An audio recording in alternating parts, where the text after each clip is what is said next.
Royal Borough of Ayr can proudly claim it is one of Scotland's finest towns. Ayr commands a splendid position on the west coast of Scotland at the mouth of the River Ayr.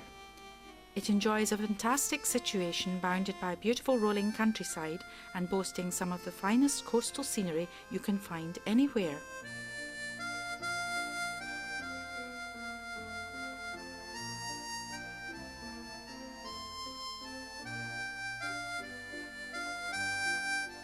The town itself has a fine genteel air about it. In short, it's a very nice place to be.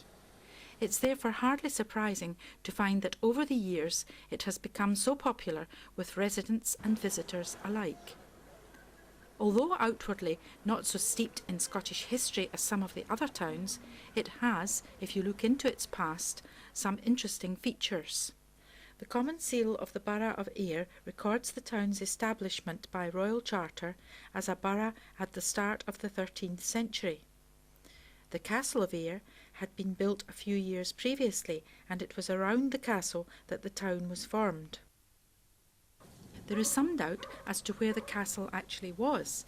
Some say it sat roughly in this position near the present Montgomery Terrace, close to the River Ayr, and others say it was more likely to have been situated at Castle Hill, further inland. It has to be said that this option may be more likely, as the castle would have then commanded splendid views of the town below. The castle, a timber building, was abandoned in the 16th century, and no trace of it remains today. From early days, with its natural harbour at the mouth of the River Ayr, the town became an important trading port, and by the 16th century it was exporting cargoes of wool, hides, cloth, salted fish and coal to France, the Netherlands and Scandinavia. By 1750 it was also importing tobacco from America. Historically, the town was fairly peaceful, although in 1651 Cromwell's army swept into Scotland and erected a citadel, or fort, by the banks of the river, where a force of 500 men were garrisoned. Parts of the citadel wall are still easy to see in the town, and if you venture down Citadel Lane, you can see the top part of the main gate into the citadel.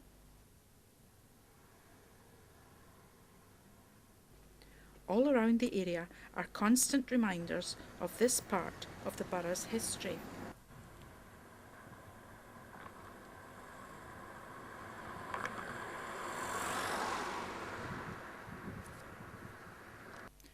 Over the years, Ayr was free to develop into a prosperous town. Farming and the textile industry contributed to the growth of prosperity.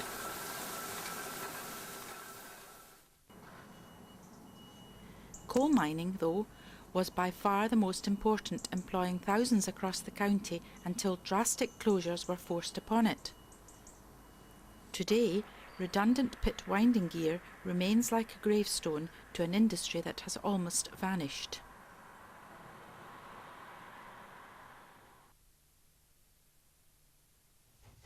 One of the most significant developments that affected Ayr was the coming of the railway age.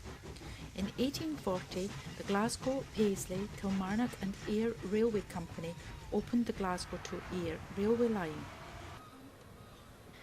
The original passenger station was opened at a site on the North Harbour, where today a block of flats stands.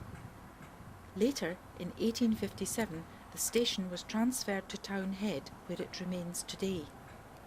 Over the years, the railway service improved.